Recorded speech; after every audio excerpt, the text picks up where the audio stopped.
Welcome back, everybody.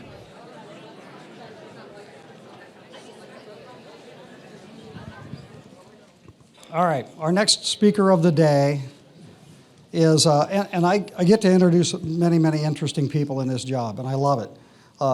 This person's bio here is very interesting and very varied. You talk about a wealth of different backgrounds. It's crazy. She is an author, a teacher, a publisher, a consultant, a naturopathic physician, and a researcher of consciousness. Early in her career, she was an engineer for Chrysler Corporation, but left there in 1979 after a full spontaneous awakening of Kundalini to study the brain, consciousness, intelligence, intuition, and cognition. Chrysler engineer, Kundalini master. Okay. This was followed by 18 years of work as an educational consultant, specializing in accelerated and brain-compatible teaching and learning, working with both schools and corporations. Near and dear to my heart. That's what I do for a living these days, is corporate training. So I want to have a talk with her, so you can give me some pointers. After purchasing acreage in 1987, she raised grapes for Welch's Food for a dozen years, while also building Lily Hill Farms, now a large B&B. She worked with Dr. William Levengood, who was a biophysicist, for 15 years, studying materials from crop circles, animal mutilations, and extraterrestrial landing sites. If you're not familiar with Dr. Levengood's work, Google it. It was fantastic science back in the day when we had a lot of crop circle stuff going on. As well as researching plasma, energy, and consciousness. She was involved in starting community gardening in Kalamazoo and Battle Creek, Michigan, through grants from the Kellogg Foundation, and she was a member of the Tipping Point Network, whose focus is sustainability in all sectors of life. She maintains a worldwide consulting and coaching practice, teaches a half dozen courses in developing intuition, the gift of consciousness, as well as courses in organic gardening and getting well again naturally. She produces regular videos for Patreon, YouTube, and BitChute, and travels widely to speak and teach. She holds a degree in humanistic studies from Wayne State University and a degree in naturopathic medicine from Clayton College of Natural Health.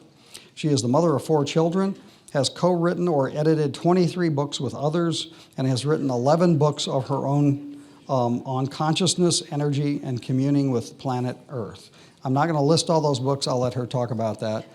Hopefully she has a table full of them, and you can pick some of them up. Please join me in welcoming Penny Kelly.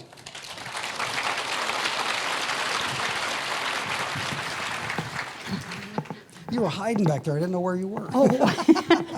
You scared me. I'm sorry. Thank you. So let me just say, I'm really excited to be here. I was so nervous. It was like, oh my God. I haven't talked about this subject very much. You'll see why as I talk, but thank you all for coming. Thank you all for being here and for being interested in this topic. So this is the title of what I'm going to talk about. My assignment here has been the earth itself. And what I'm going to cover today is just going to be the surface of what I've been doing and why I've been doing it. But it started in 1979, and with the full-blown Kundalini experience. And then the awareness that followed that was just overwhelming. I don't know if any of you have had full-blown Kundalini, but when it occurs, you have unlimited consciousness. So it's a problem. More than you would think. I became aware of why I was here and the teams that were here, the War for Earth, my work with Dr. William Levengood. I'll say a couple things about that. Developing human potential and creating a new world. So, how things began. In 1979, I had a full spontaneous awakening of Kundalini with absolutely no background. Had no idea what happened to me. That's a whole long story all by itself. I'm just going to say that overnight, you become psychic, in and out of the body, all kinds of things. And I was sure I was going insane. Kundalini is an energy event in the body. The definition of it, actually the Western definition, is full spontaneous awakening of consciousness. And when consciousness awakens, it's awake. So you know your entire history, everything, all the lives, all the places, everything. Kundalini also resets your frequency. I won't say a whole lot about frequencies, but each of us is an arrangement or an assortment of frequencies. Those frequencies produce particles. The particles produce plasma. The plasma becomes matter. And that, when Kundalini occurs, your frequencies get reorganized. You are chemically different from that point forward. And it catapults you into the God state. I have to say, the God state is it's not an everyday thing. But one experience of it is all that you need, and you will never forget that bliss, that love, that amazing, amazing awareness that you know from that point on what God is. And I'm not going to go into a big, long discussion about that, but there were multiple Kundalini experiences. They still continue on and off, and now it's, 45 years later? But the first 3 were the most powerful. So you're forever changed, and you're forever different, etc. So in that first 3 years, there was no sleep. Consciousness is one of the things I discovered about consciousness. It doesn't need any sleep. The body does. So you put your body to bed at night, and your consciousness is wide awake. And I learned a lot. I learned a lot from this whole experience. One of the things I knew immediately was that I was not from here, and that my real name was Oelila'omemak, and I missed a few clicks in there. There's some clicks in there, but I can't do all those clicks like you do elsewhere. And that I was here on a mission to help the earth. And I made the mistake of mentioning that to my 14-year-old daughter back then. That was a mistake. So I started struggling. I did not know what happened. It took 3 years for me to figure out what I thought was the basis of what was happening with my consciousness and my perception. And it ended up really being 17 years of struggle. It took me 17 years to integrate the whole Kundalini experience, to adjust to all the changes. This group of little men in brown robes kept showing up in my house, and I learned something. I learned about the robes from the robes themselves, that they go around and they look for people whose lights have turned on. And they target those people, and they know those people are waking up, they need help. And they just go to make sure that the waking up process doesn't lead to an asylum or a psychiatric hospital somewhere. So they started showing up, and they wanted to show me pictures of the future. And I thought they were the biggest nuisance in the whole world. And I did try to avoid dealing with them. and I didn't do a very good job. They just kept coming back. But what I learned in the end was that their real mission was to get me to re-up in my assignment. They kept saying, you know, we would like you to recommit to the work you came here to do. And I was just like, I'm trying to go back to normal, and it wasn't working. And I kept denying and avoiding everything. And eventually, there came a point where one of the people that I knew who was not physical made a comment to me about me being normal, that this was what the normal human was supposed to become. And at that point, I was like, oh. And it started to fall into place at that point. So I began to put pieces together. I love puzzles. And at this point, I'll just share a couple of things here. In recognizing the long, journey to getting to be where I was with the whole Kundalini experience, I realized there were a lot of weird things that I just glossed over. So I've had some of the standard, UFO kinds of experiences. I distinctly remember being in a small silver craft, watching my mother, who was 9 months pregnant, make her way down a very snowy, slippery sidewalk and trying to keep her balance, and saying to the other people on board, I don't think I can do this. And they said, oh yeah, you can. It'll be a piece of cake. We've had training. And we did. We had a lot of training. But that memory of trying to back out was very distinct, chickening out at the last minute. There were beings in my bedroom early on, scared the crap out of me. There was nothing in the bedroom except 2 cribs. I was about 1.5 years. My sister was 6 months, and we were in 2 cribs. Nothing else was in the room. And these beings came in. Later, I found out that they were just coming to check, was I okay? And also, they know that if they appear early in life, a little kid, even one that's as young as 1.5 years, is going to remember that experience. And it was an indelible experience.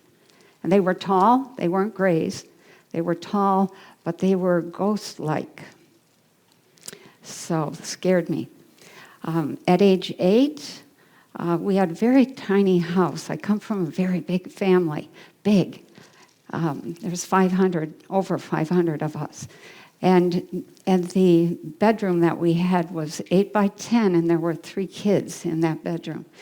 And I would lay in my bed at night and just kind of, okay, I'm out of here.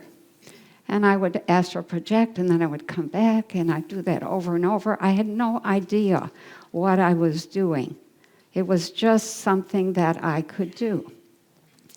And then there were lots of days I came home from school and had this, I would call it an urge, almost a pull or a demand to go running through the fields. And then I would come home for supper and not be able to remember quite what all had happened. But that was over and over again. And by the time I was 19, I was married and having children already. And I had 4 children in 6 years. After baby number 3, I began to have these dreams again and again. They were the most wonderful dreams of going dancing in this thing in the sky. It was a round room. It reminded me of a fishbowl. And there were over 60 of us that would be in this weightless environment. And we would just weave and dance, and nobody would run into one another. And it was a long time before I realized that that was practice for the team in being tuned in to one another. Telepathy working so that you would have that memory when you were on the ground. We are on the ground, okay? And so that dancing happened over and over, and I loved it. I never told anybody. I just thought those are the most wonderful dreams. And then after baby number 4, my husband and I went to visit my in-laws. And we were all crammed into a bedroom at the end of the house. And in the middle of the night, I was awakened by the sound of this ungodly noise of a helicopter. And it was right outside the window. And I kept thinking, I should get up and go see. Why are they landing helicopters in the yard? And I tried to wake up my husband. He wouldn't move. He was like dead. Nobody made a sound. No babies cried. No nothing. So the next morning at breakfast, we're all in the kitchen and we're making pancakes and setting the table. And I said, didn't anybody hear that helicopter last night? And everybody kind of froze. And I said, well, I don't know what time it was, but it was there for the longest time. And my father-in-law finally turned around and said, have you been in the liquor cabinet? I'm like, no. And I decided I better be quiet. And so that was a very powerful experience. And then there was a point later, some years later, where I was living and working in West Bloomfield, and I had divorced, and I had finally started dating. And we were going to have a date on a Saturday night. And my boyfriend was an airplane mechanic. And all of a sudden, somebody was delivering something, and he couldn't go on the date. We were going to go to this little bar in Kego Harbor where they had live music, folk music, and I really liked that. And when he said he couldn't go, I thought, well, then I'm going. I'll just go by myself. I'll just have a beer and listen to the music and come home. And so I went, I listened to 2 sets, and then I thought, it's almost midnight. I think I should go home. And so I get in my truck, and I head toward home, and the road weaves between the lakes, Cass Lake, Elizabeth Lake. There's a bunch of lakes right there. And I ended up coming up to, I don't know if it was a stop sign or a red light, but I'm pulling up there, and I see this light behind me. And the next thing I know, I can't move. I'm trying to scream. I can't do anything. And then the next thing I know, I wake up, and it's morning. And I think, oh, okay, it's Sunday morning. And I get up. Usually Sunday was for cooking for the whole week and doing laundry, and I'm listening to the guy on the radio, and he's talking like it's Monday. And I think to myself, what? He's got the wrong day. It turned out I had the wrong day, and my truck was parked in an unusual place, not where I parked it usually, and I had no recollection of what happened between Saturday night and Monday morning. And so I just kind of, slid that off to the side, like, I can't deal with that. Like, I must have, something's not right up here. So, and then shortly after that, that lost day, I began to realize that I needed to move back to the Detroit area. I had a house, beautiful house in Detroit, and I started working at Chrysler. So, but I was knowing things, and what was it that I knew? I knew that I was part of a team of people, and that there were 4 teams here, and there were about 60 people on each team, one media team, one medical and science, one finance and government, and one takedown team. And I also knew that the main goal of the media team was to preserve truth and foster understanding so that people could take appropriate action. I knew that the main goal of the medical team was to warn people about the medical attacks and to spearhead and support research that would help people recover. And then there was the governance and finance team, and that was to nurture self-governance. The United States of America is the first real country on the planet in our time, in our civilization, to say, we'll govern ourselves. We don't need a king. We don't need a queen. And they didn't get very far. We still had a president, and we still have Congress and judiciary, and that's a lot more than people from elsewhere have. But it was a step in the right direction, and we need to keep going in that direction of self-governance in order to develop the whole person. So that leadership toward self-governance was really to move us toward building a whole new world. And then I knew that the main goal of the takedown team was to take down corrupted structures. And I do not know any of the people on this team. They are hidden warriors in the war for Earth. And they are doing their best. And it's been much more of a struggle than we would have thought. So what about the war for Earth? So it's been ongoing for a very long time, and I'll say a little bit more about this later. But here's just some newspaper articles that I found. The battle above Los Angeles in 1942 was really not the first time that people observed unknown objects in the sky. And there was all this news coverage and all kinds of fighting and craft recovered and things like that. And 1947 was not the first UFO craft to be retrieved. So, I think you're probably all familiar with this next one. You've probably seen this 100 times. This was the early news coming out of Roswell, and then the cover-up started. So why? Why the cover-up? Now, I have not followed the UFO thing like most people have here. Some of you I'm listening to, you're going, oh my gosh, you guys put me to shame. But my focus has been consciousness and what I'm doing here. And so it's been, for me, this has been a wonderful learning journey. So thank you to all of you.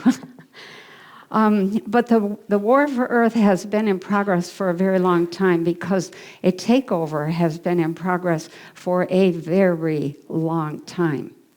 And people have come from across the galaxy to help. And big battles have been fought, and some of them, like we just saw, right over our head for at least the last 100 years. And they've actually been being fought for much longer. So this is a very choice location in the galaxy, and this is a very choice planet as well. So that takeover has been the target of a lot of people from elsewhere in the universe trying to end the takeover effort. So why don't they just come and, shoot all the bad guys down? Because there are some bad ETs and there are a lot of good ones. And it's because we have a rule. It's a rule of non-interference. And my people also have the attitude that if you don't want to fight to survive, then you probably don't deserve to survive. So they want us to do the main work of saving ourselves, and they're not going to step in, but they have said, if we see you biting off more than you can chew, we'll kind of, give a little push to help it along. Because we see the intent, we see the commitment, and sometimes you guys need a boost. So I'm greatly appreciating that. So we have this rule of non-interference, but there's no rule against those who are willing to be born into the system and work against the takeover. So what was needed was a team willing to be born into the system and work on the ground as part of the native population. And of course, I raised my hand. I am a student of Makumrak, and he was the one who suggested that I volunteer and become a part of the team that was assembling to come and help planet Earth. And so this is a graduation assignment for me.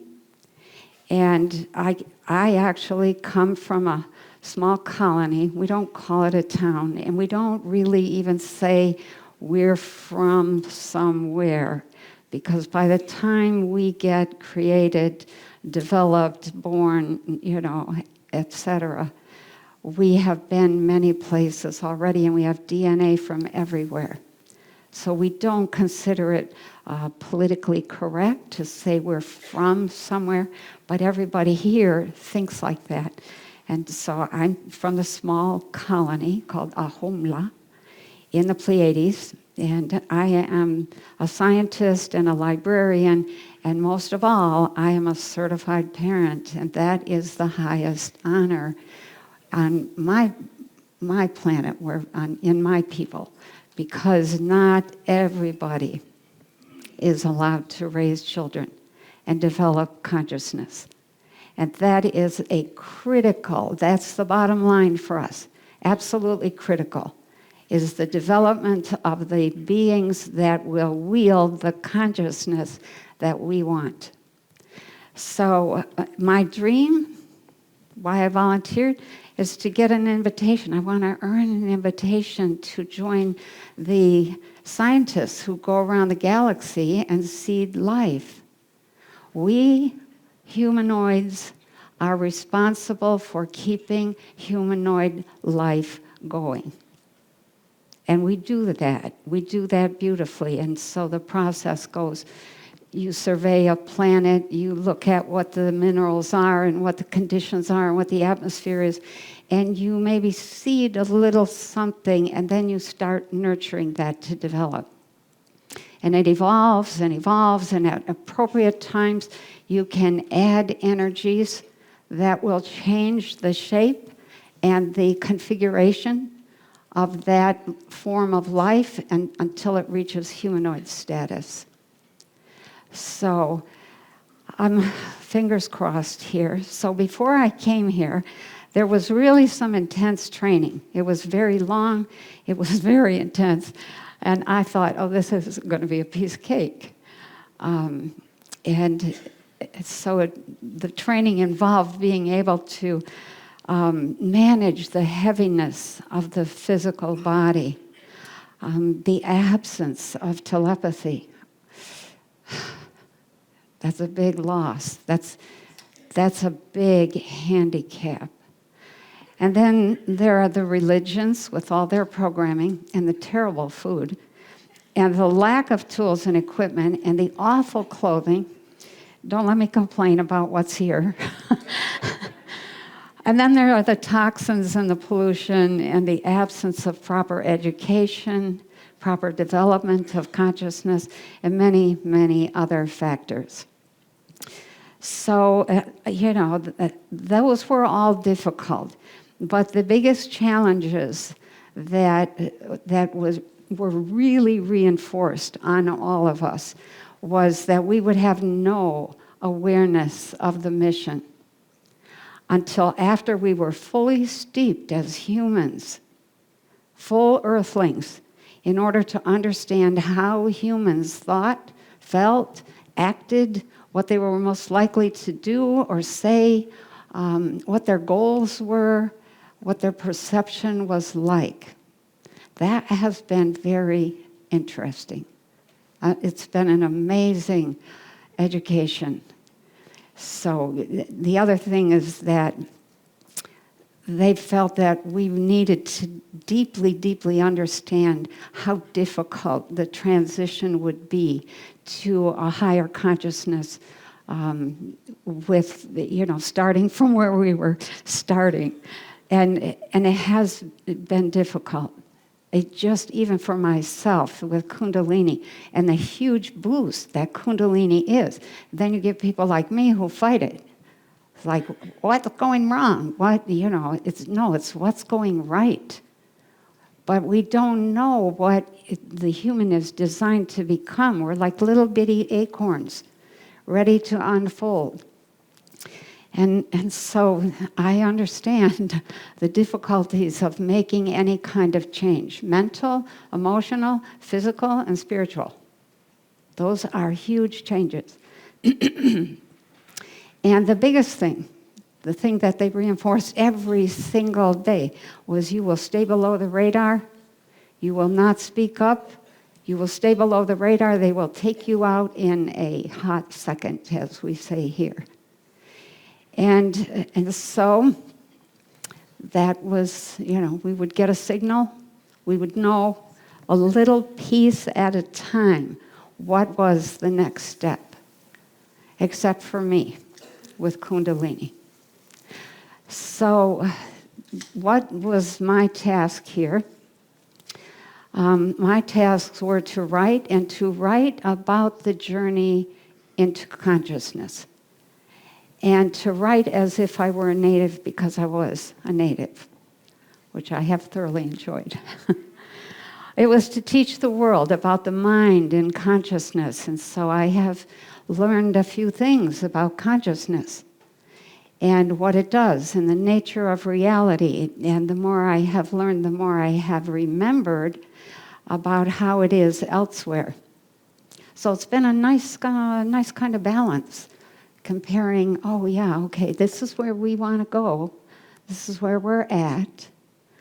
And then it was to start a school that would remedy the problem of arrested development on planet Earth. And so I started a school at my farm. And fingers crossed, next week I'm going to meet with somebody who wants to start a global school. So we'll see. And the goal is to develop people, So it's to develop consciousness and unfold the whole human. So I'm waiting for a signal. And they had said, the little men in brown robes had said to me, when Kundalini happened, I was 31 years old. And they said, take good care of yourself because you're going to be a little older when your work begins, your real work. And I thought, okay. So, 40 came and went, 50 came and went, 60 came and went, 70 came and went, and I was like, Jesus, am I going to be 90 before we start? And so it was one of those things where you're waiting, and then I get an invitation from Regina Meredith to be on her program, and I was like, uh-oh. Do I say yes? And I did. And that led to other things. And then I was really concerned that I was getting above the radar. And then on October 21st, 2018, I had gone to bed. I was in bed and almost asleep when something pulled me to full waking attention. And I could see coming toward me from some distance away was a being emanating this tremendous light, gorgeous light. And I wrote it down in my journal as a vision, but it was really a full-blown conscious experience. And I coded it as a vision because when I do a search, I can find the visions. I have other things, other coding in my journal. But when he reached me, he said, it's time to be active. It's time to get active again. go, go, go. And I was like, oh, okay. So at that point, I knew that was the signal that I was waiting for. And I'll just say the being was humanoid. There are lots and lots of humanoids out there. And he didn't look like an earth human. A lot of them don't. There were numerous ways of this beautiful light coming off of him, just all kinds of reds and greens and blues, kind of like the filaments of a plasma lamp. Maybe you've seen that. If you touch it, a filament comes right up to your finger. So the skin was grayish. There was no hair. And we love a hair. It's one of the things that is really special. A lot of ETs don't have any hair. And that was why the women who were created in Sumeria were so attractive. Look at the hair. Wow. So that's kind of an aside. So the skin was grayish, but the eyes were really hard to see. And I think this was one of the gentrans, and they have these ridges up the nose and onto the forehead. And he was standing in what looked like an archway, and the waves of light were going in every direction. And I was looking at him, and he moved closer so I could see him, and then he moved closer, and then he moved closer again till I could see every detail very clearly. And this is terrible drawing because I'm not a very great artist, but it'll give you an idea. So at that point, I started to become much more public, but still with one eye on, kind of staying below the radar, especially in terms of the ET stuff. So now let's go back to talk about the takeover. I want to say a few things about that. A takeover takes a minimum, absolute minimum of 500 years, at least 25 generations. And the usual time frame is 2,000 to 4,000 years, maybe 5,000. It can even be longer. And it works like this. A planet is surveyed, and then it's targeted.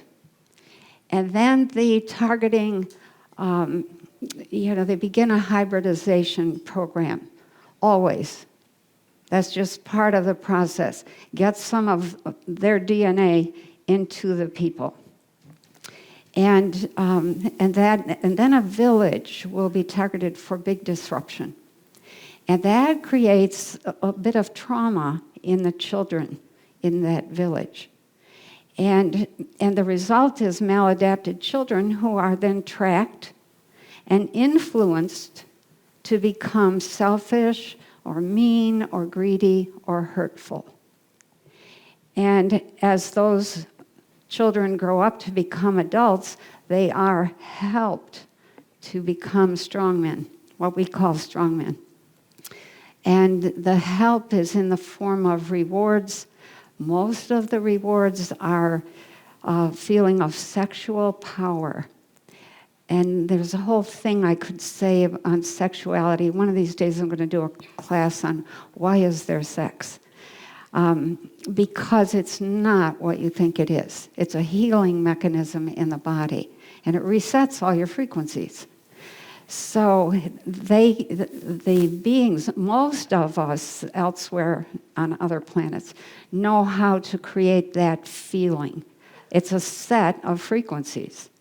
And so you reward those children who are doing things that, you want them to do, but they're not nice. And then the strong men grow up and they watch for people who are easily manipulated. They're looking for weak people, weak-minded, people that are greedy like themselves. And gradually, a whole network of weak, often hybridized individuals are built up. And that takes about 3/4 of the time to take over the planet. And then the corporation is introduced. And when the corporation is introduced, you're 3/4 of the way toward completion of the takeover. So the takeover is the corporation is used to build the base structures, the governance, the media, the medical, the technical, and the financial institutions and structures that are used for the takeover, which is, of course, always slow and sneaky. And they use these corporations to hand out all kinds of rewards that are pretty meaningless, and people fall for that because they don't know. But once the base is in place, this huge corporate network, then the attack proceeds. And I outlined the attack. It's in my book, Consciousness and Energy, Volume 4. But it comes from every single direction. It comes from governance. Laws start being changed or made that do not nurture the people. The people up top are usually corrupt, and that trickles down. And people watch them getting away with stuff, and they say, well, if they can do that, I can do that. And pretty soon the whole thing begins to degenerate into a really low level of what I would call function, if at all, you can call it function. That is, it's ugly. It's ugly and it's hurtful. And the medical is used often. So in a takeover, because the attack is so diverse and it's real sneaky, there's almost no resistance at first.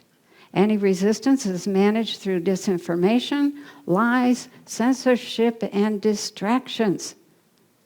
Bread and circuses. Woohoo! Well, I got mine. I don't care about you. That's not the way. That is one of the signals that a civilization is degenerating. I got mine. That's not bothering me. You can't have a civilization like that. The other thing is that all reference to ETs and UFOs is categorically denied until the takeover is almost complete. And then they start, oh, look at that, I think we might have to study this. Oh, I think we might have to admit this, etc. So the takeover at some point usually begins to irritate people, and they start to notice something is not right, and they're asking, what's going on? And then then there's dissension between the people, and that's on purpose, so that some people are just going along, and other people are saying, hey, wait, I don't like this. It doesn't feel good. And in a nutshell, it's a slow, insidious takeover of a planet, and that usually involves the total destruction of the civilization, of the humanoids on that planet, and the substitution of the hybrids and another kind of person. And there are all kinds of other things that I could say about takeovers, but at this point, let's just skip that. So maybe we'll have some time for questions at the end.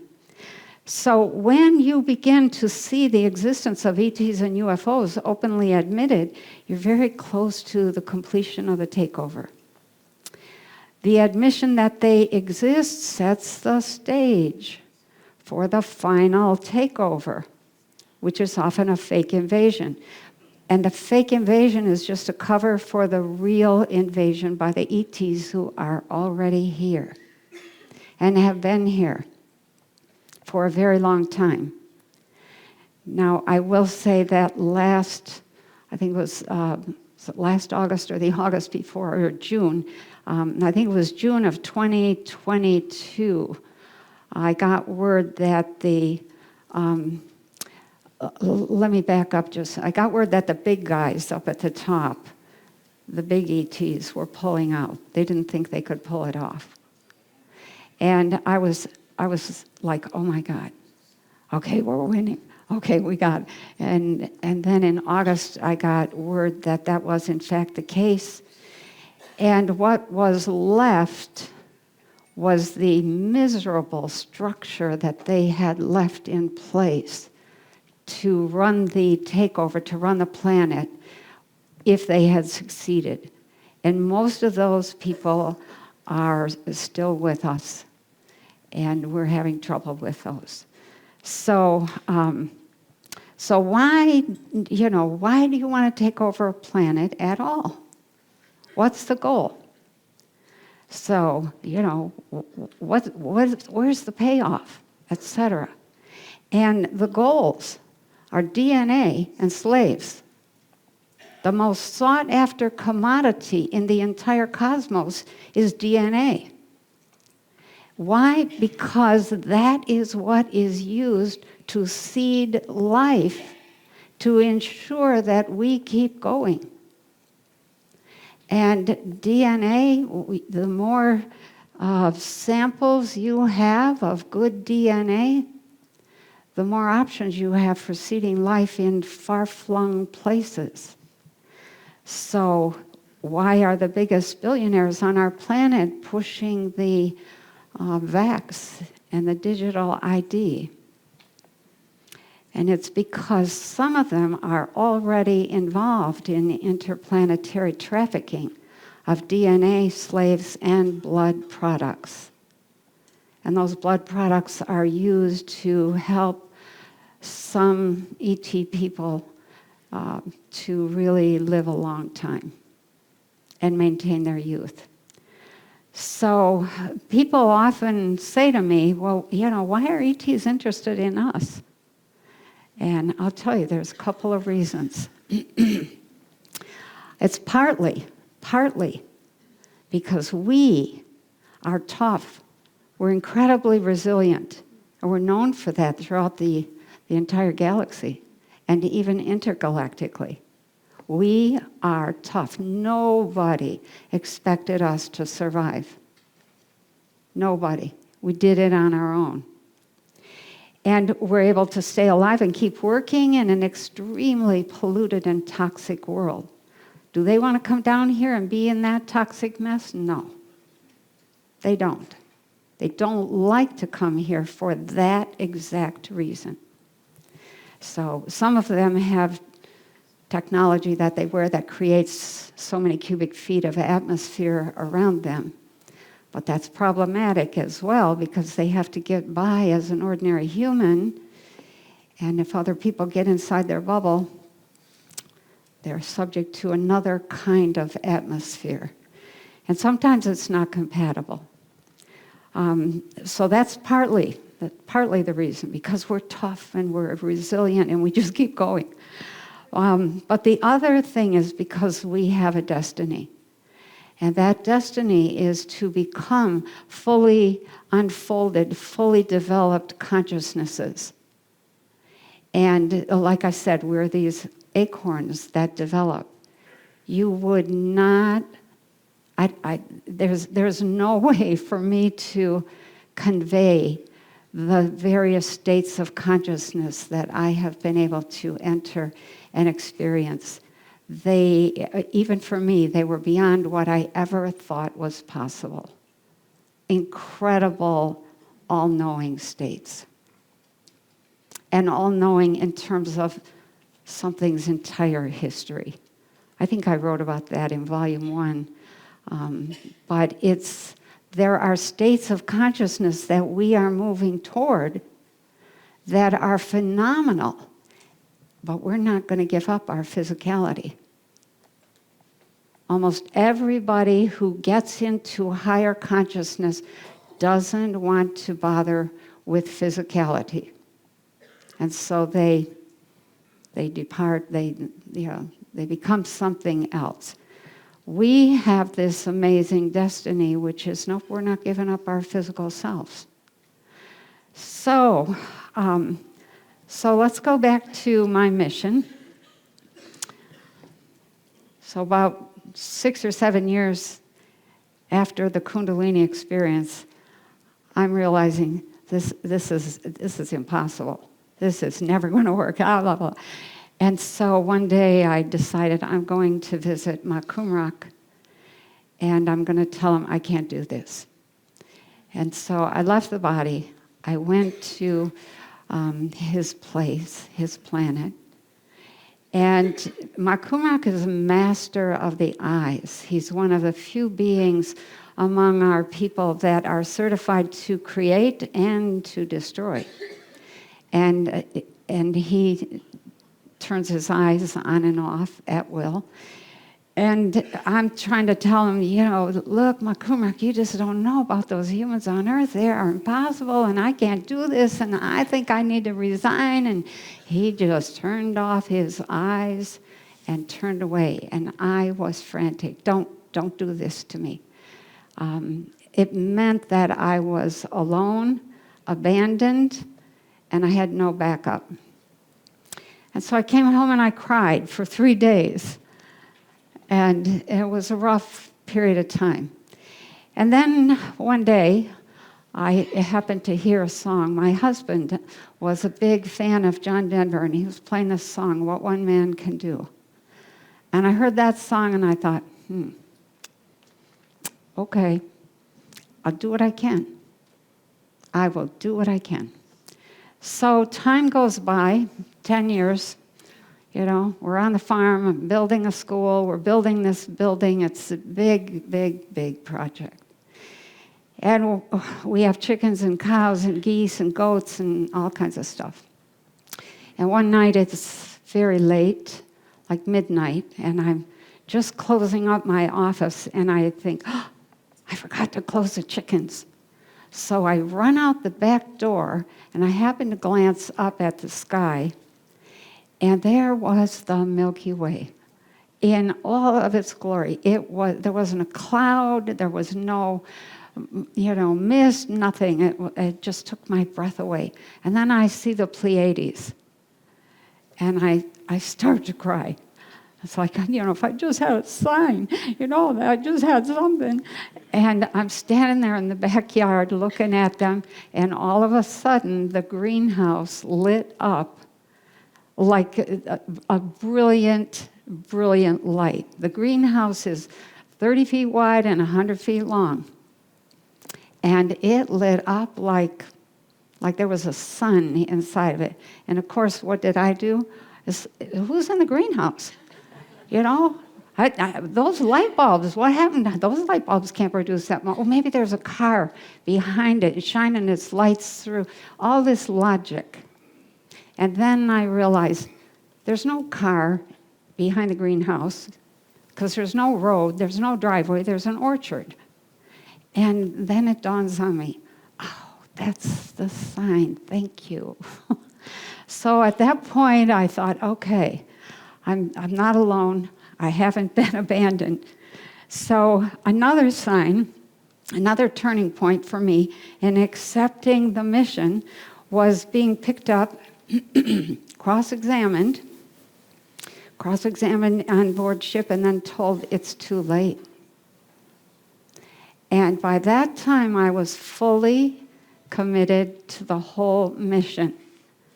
And my attitude was, damn it, it is not too late. You don't know what these people are capable of. And there was, ETs don't like it when you get upset. They don't like loud voices. They don't like too much emotion. And I was not under full control. And they asked me at one point, what makes you think it's not too late? I said, we're just getting started, and we definitely are going to need you, so don't you dare back out. After I tried to back out twice. And they said, what makes you think you can succeed? And I said, because I have raised teenagers. And they didn't have an answer. So then I was taken off to a room and told, you will go back to your home, you will divorce your husband, and you will devote the rest of your life to this mission. And I did. So another turning point was meeting Dr. William Levengood and discovering that he was on the science and medical team. And we worked together for 15 years. He taught me, we entered into a formal mentorship. He wanted me to write about his work because he had been blacklisted and he couldn't get published at all anymore. And so he said, would you write? Would you tell what work we're doing? I think this is critical work. And I said, well, I can't because I don't know the science. And that's when he said, I'll teach you. And so by the time we were done, I had had a full education in plasma physics and astrophysics and, charge density plasmas and all kinds of stuff. And it was a wonderful experience. And then I met another member of the team, Susan Davis. And Susan did not know anything about the team, but she confided in me early on that she felt she belonged to some sort of team that was here doing something. And her particular mission was to get a degree in finance, go to work in one of the big investment banks, get to know everybody who was anybody in the world of money, and then when they had developed a trust in her, then she was going to come out and say, look, I'm a Trojan horse of love. You have to put your money where your love is.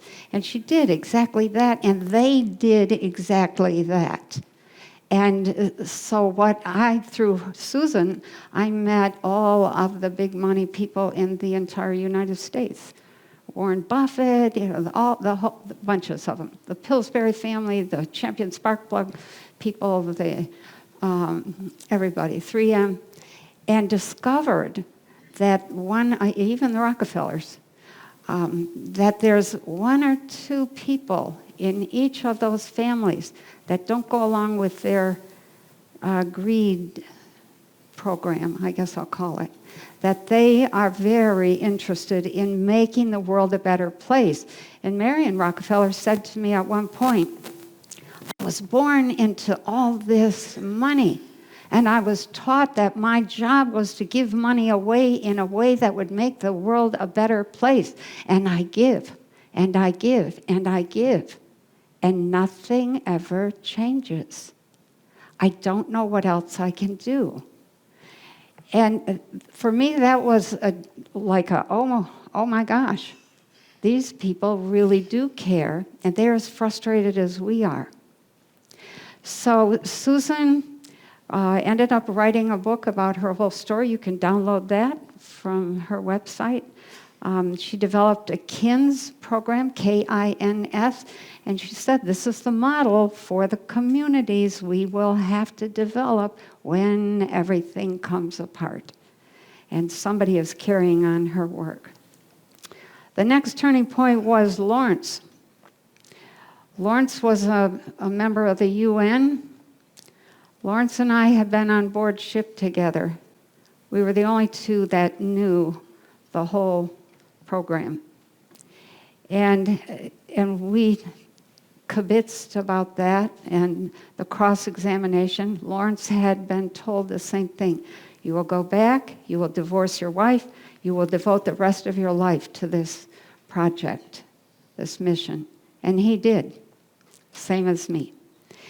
And Lawrence, if you see that little, looks like a ring of lights above him, Lawrence left us during COVID 2 or 3 years ago. And I did not want to lose that man. He was my in as to what was going on at the top. And he couldn't pull out of it. And so for 3 weeks I was crying and praying, don't let him, don't take him, don't. And he died, and then immediately over his house where he was living, the ETs sent a message, here's our, quit worrying. We have him, he's safe, he's going to work from here. And they lit up their ship. And that's the picture of the ship. So, and Lawrence has continued to be in contact. So, You know, another turning point was when I really began to realize the urgency of the situation on planet Earth.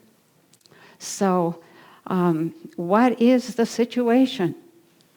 We are really faced with multiple challenges, and they all are characteristic of a takeover. We're not thinking of it like that, but that's what it is, and I just want you to be aware. We've been outsmarted, outgunned, propagandized, brainwashed, and we're mostly unprepared. So the question that we're coming up to this summer is, shall we fight? And if we do, how shall we fight? So, you know, that is the critical decision of the moment.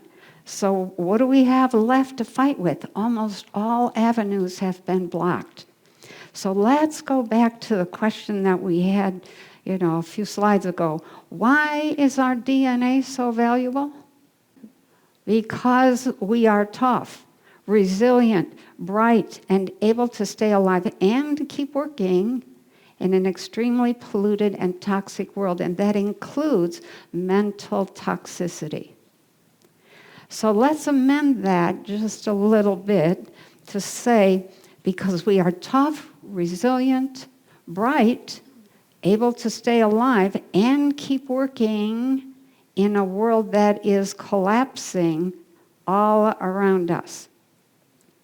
And we need that world to collapse because it was built by the people that were gearing up to take over.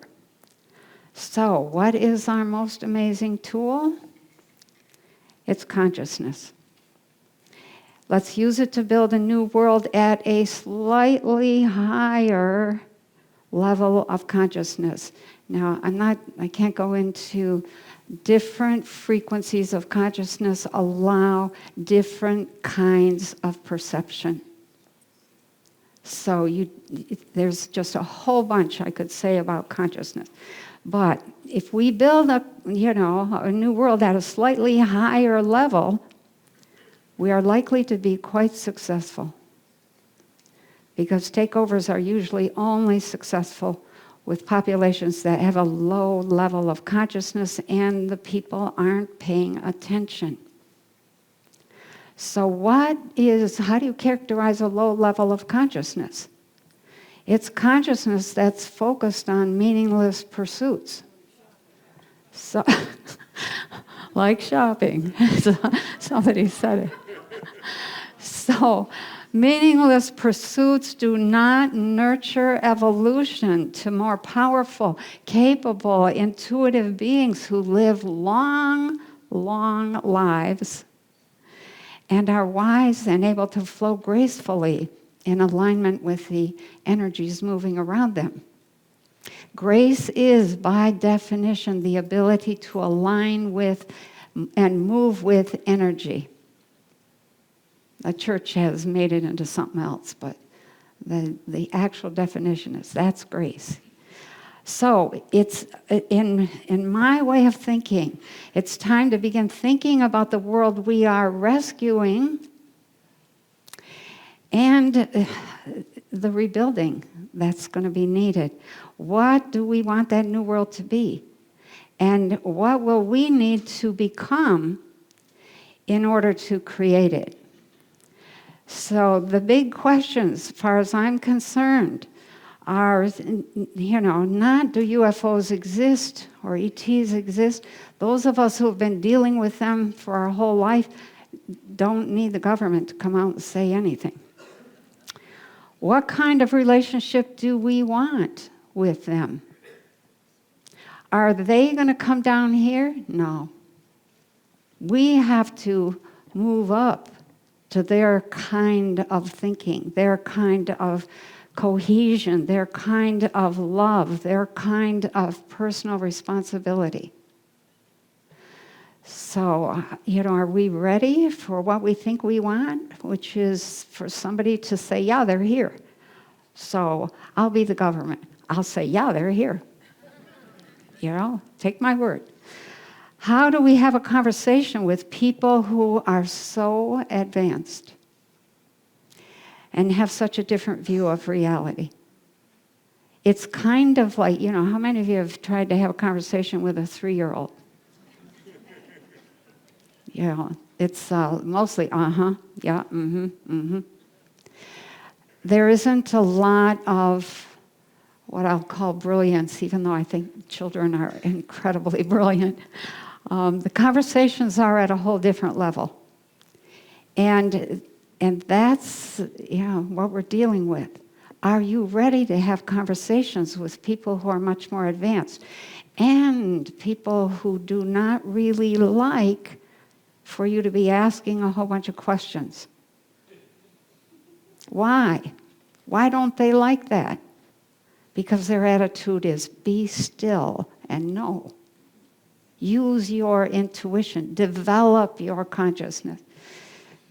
So, and they have a very different view of reality. And it is absolutely, I think it's beautiful. So, telepathy sounds really nice, but it means giving up your privacy and living in a completely transparent manner. Are you ready for that? Are you ready to give up your feeling of guilt or shame or whatever? Because all that's been programmed in. And that is what everybody wants privacy about. You have to stop judging in order to be comfortable with telepathy. And you have to stop feeling like you need to hide who you are because you haven't reached some imaginary standard. And you just have to say, you know what? I'm a human. This is how I am. Oops, I screwed that up. Let me see. Can I do that again? You have to be willing. I can't count how many times when I was training myself, I would say to somebody, some kind of reactive answer, something stupid or something that was, had the wrong tone, had the wrong body language. And so I would blurt it out, and then I would hear myself, and I would say, wait, erase that, you didn't hear that, let me try again. And I would say it in a different way, different choice of words, different tone of voice, and if I didn't like it, I'd say, wait, one more time, let me try it again.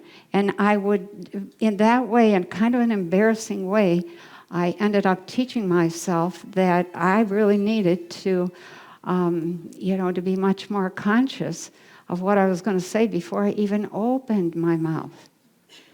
So telepathy is a wonderful gift, but it requires a lot of deprogramming on our part. Are we ready to do business with people who can read our minds and our intentions? They do not base their business on competition. Everybody here is all about competition. We have to move to cooperation. Otherwise, we're not going to be able to do business with them at all.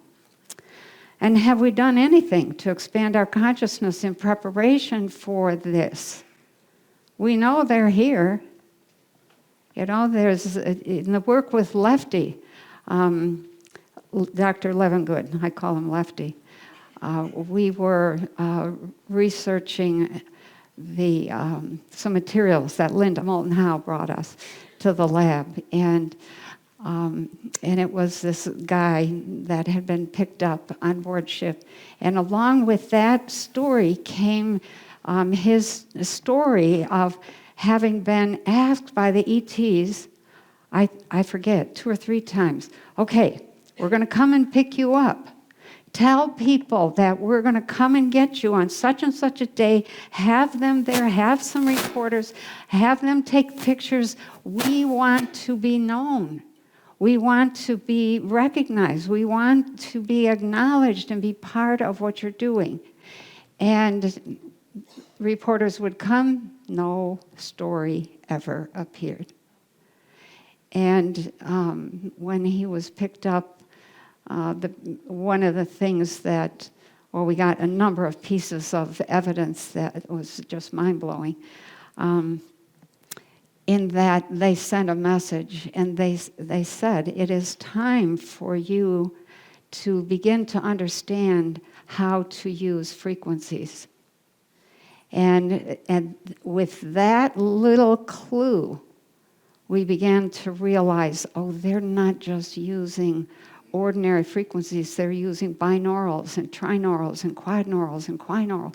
And they know, they map out what are those frequencies going to do as they interact, and then they see what the outcome is. And they can do that on a massive scale. That's pretty much the basic principle of Yellow Book and all of the equipment that they have mapping computers, and they map frequencies and their interactions, and they see what is the outcome.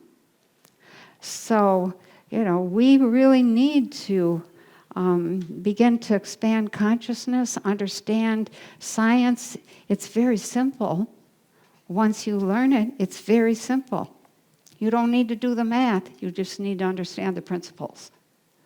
So, some more big questions. Are we ready to move into a larger, more universal form of self-governance?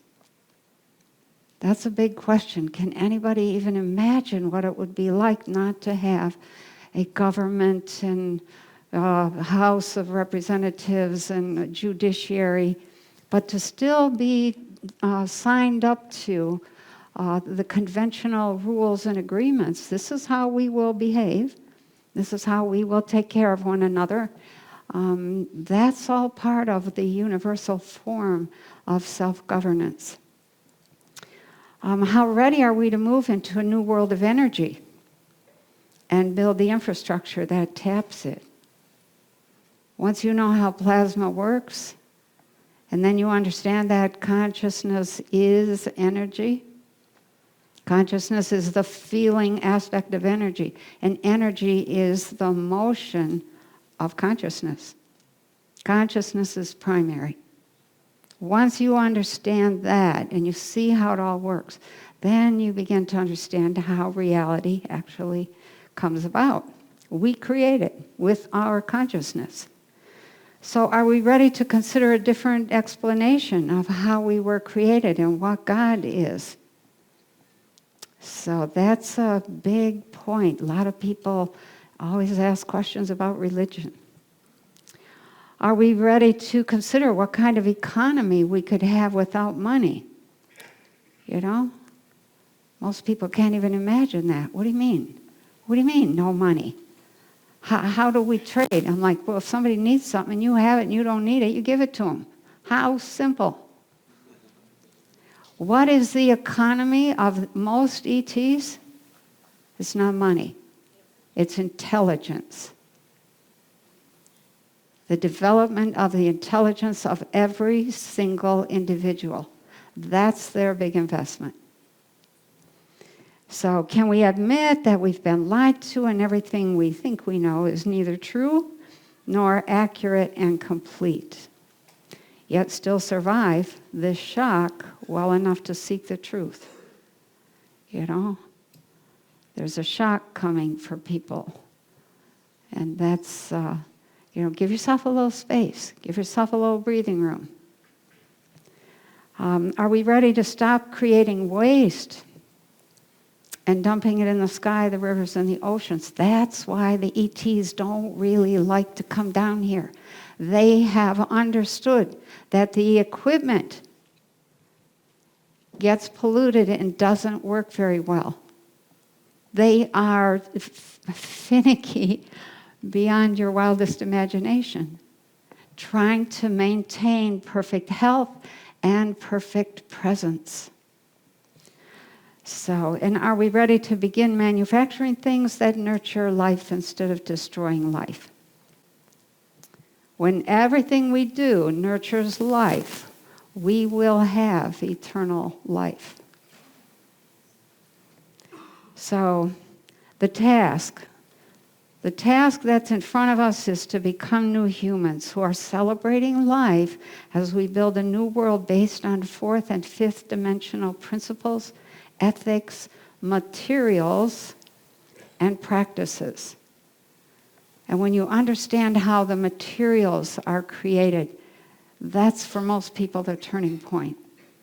When you see that the task is to take the frequency set and expand it while enhancing the fields that hold those particles in relationship. And now it becomes less dense and it becomes more conscious. There are states of matter, not just states of consciousness. And states of matter, you can get anything to be more conscious. So, that's our task, becoming new humans. Building a new world, it's just a little task. So I'm hoping that you guys will be part of that effort. So thank you for watching.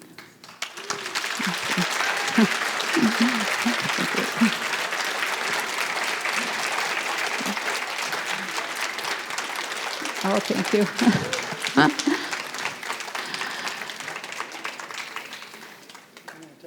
Sure, I would love to. Do we have time? 15 minutes? Okay. You got any questions? Anybody has any questions, please come up to our magic line up here. Oh, there really is a line. This is fantastic that you have so many questions, but I'll warn you, we're going to run out of time. Oh dear, we are at some definitely. point. Okay. But I am quite sure that she will entertain any questions you have after this. Yeah, So I will. Okay. I hate to ask this, but does the vaccine keep us alive or track us? Say that again. Does the vaccine keep us alive or track us? It doesn't keep us alive. Okay. And then my second question is, are they after our souls? I hear that. Your soul is your frequency set, which determines your DNA. So that they're after your DNA. Thank you. Yeah. So I have a statement and a question. Thank you for taking both. Okay. One of the statements I have is, there is a scripture, Psalm 46, verse 10, that says, "Be still and know that I am God." Oh. And the second thing is the question. That's the second part of this, or component. And my question is, what do you know about the power of the Holy Spirit? Thank you. Well, if you want to talk in terms of religious language, what is spirit? What is spirit really? True spirituality is the spirit of the individual self that gets expressed in the world, and when it's expressed in a way that is kind, that is thoughtful, that has a wonderful, goofy sense of humor, then that becomes sacred. That is Holy Spirit. It's not the church's definition, but we think of it as that way. That's the spirit of the individual. So, yeah. Thank you, Penny. The part you talked about being a certified parent, like just really resonated and clicked with me. I'd like to know a little bit more about that. Oh my gosh. So where I come from, you have to apply to be a parent, and then you have to go through all kinds of training, long-term training, and you have to work as a sort of a, what would we call it here, an intern, where you deal with children and somebody who's really good at it. And the goal is to develop that child so that he's got the consciousness of an 18-year-old by the time he's 2 or 3. That is a very, very perceptive, wise effort. And children by the age of 4, if you notice here, most 4-year-olds, 3 or 4-year-olds, have these outrageous ideas about what they can do. And what do? We tell them, no, you can't do that. You're going to fall and hurt yourself. You can't. And so what we do is teach them how to do those things that they envision, and then they become masters of that. And we watch very, very carefully what is the natural inclination of the child. So right from the beginning, we're watching, are there any keywords? Are there any actions that they bring up that indicate what they're here to do? We often invite particular people into the, to the fetus. So we kind of have an idea, but then they have to validate that. So once we know, then we adapt our language so that they begin to get the language that they wouldn't normally get. Like here, we would be in college before we hear the language. The basis of all learning is the language of that knowledge. And so once you have the language, then you start with little, practice this and try that, and what can you do with this, and they're amazing. So, and the hard part, I'll just close with this, is when they get to be sassy. And they decide they're going to use their wisdom and their power. And now you're teaching ethics and values, and you better have some power yourself. So, okay. It's very rewarding.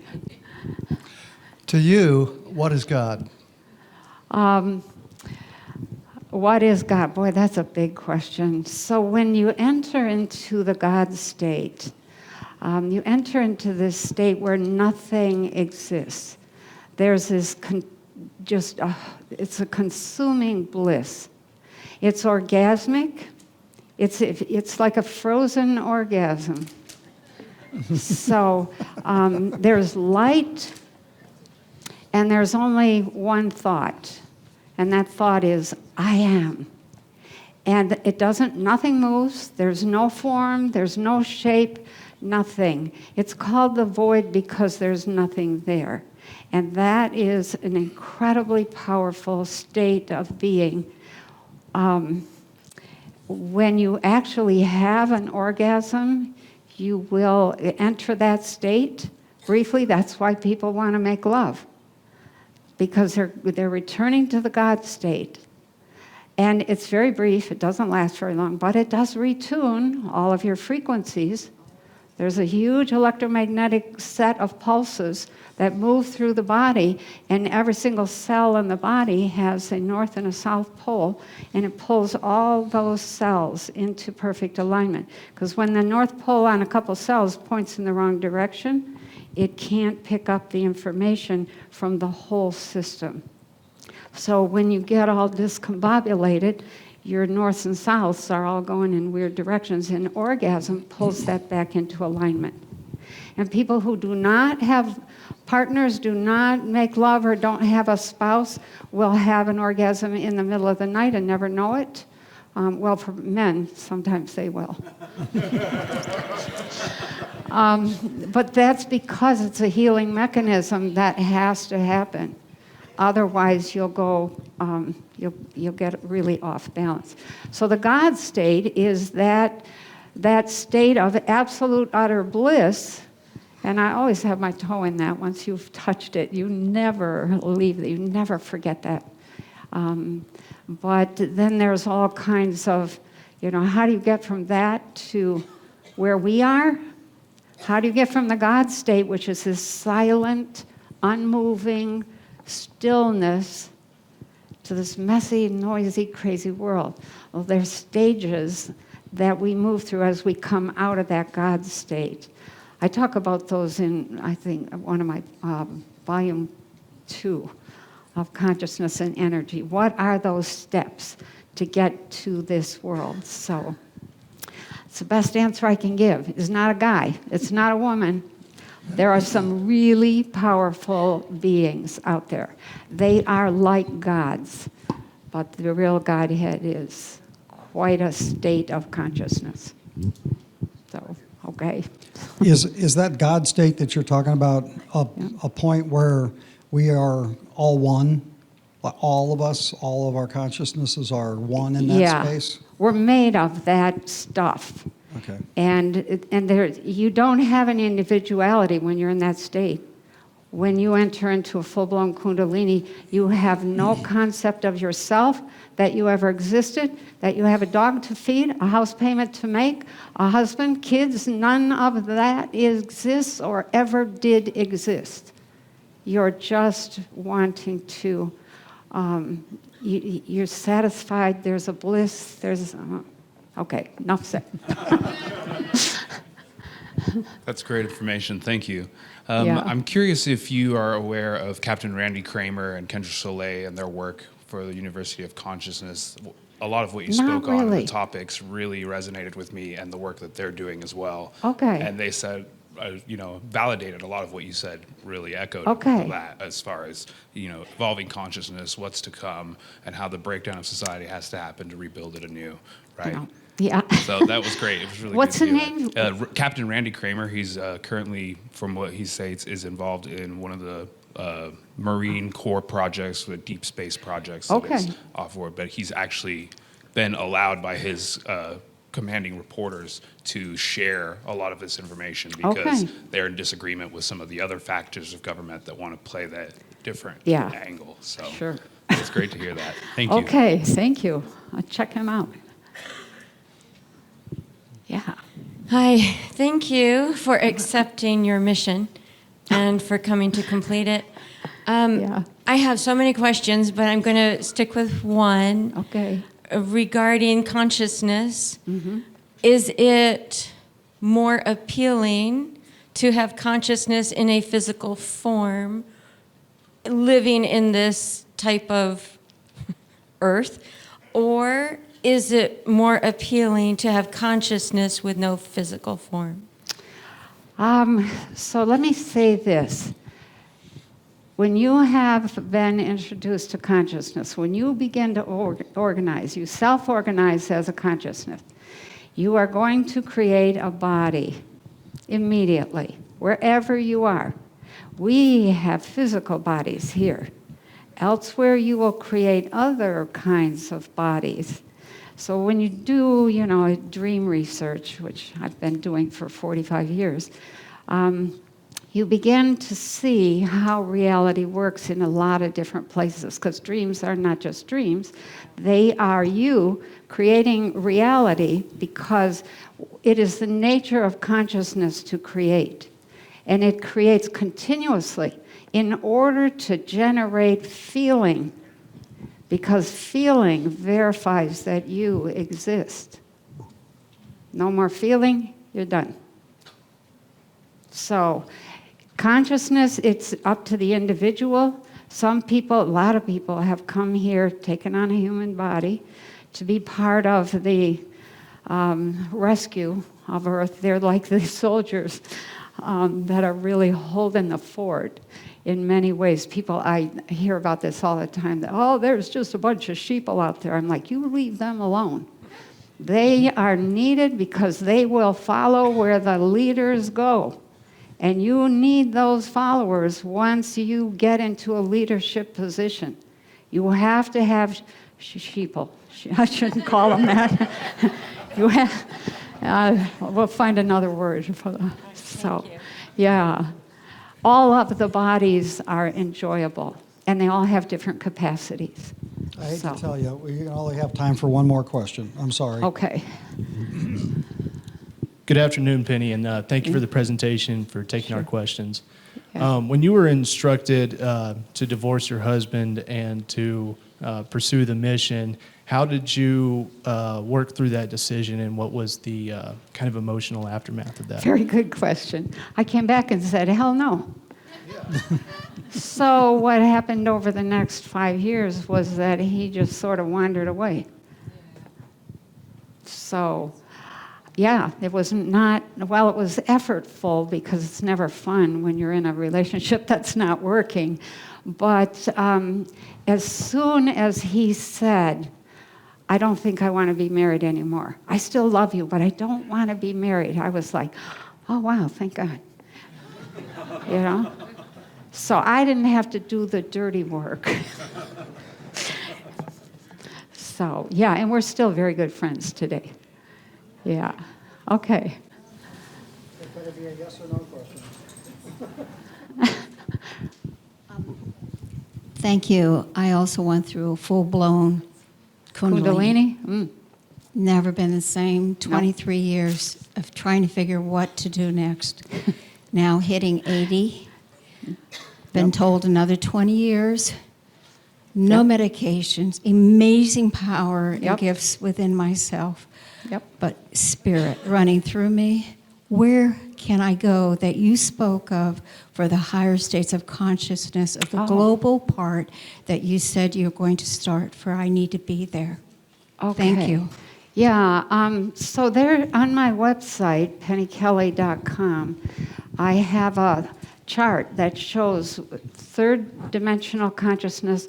Here's what consciousness is at 4D, and here's what it is at 5D. And so if you just take a look at that and figure out where you are, it'll give you some goals in terms of, okay, what do I do with my consciousness? And then right now there's not very many places to go that are for higher consciousness people. So, after we get through this next couple years, I think there'll be big reorganizations. The world will look and feel very different, and people like you will be in great demand as well as comfort. It'll be like, okay, I'm not the only one. So, not really. Hold your fort. Hold your fort. You're probably in the location you're in because you give off a certain kind of energy. So that is needed in that corner of the world. I've asked 100 times, okay, I even moved to Arkansas a couple of years ago, rented a house, went there twice for about 3 weeks. Finally said, all right, okay. They said, no, you can't leave West Michigan. We need your energy right here. And I'm like, okay. So there are people. Well, I don't know. Do you know how to feed chickens? Okay, all right. Thank you. Okay, thank you, everybody.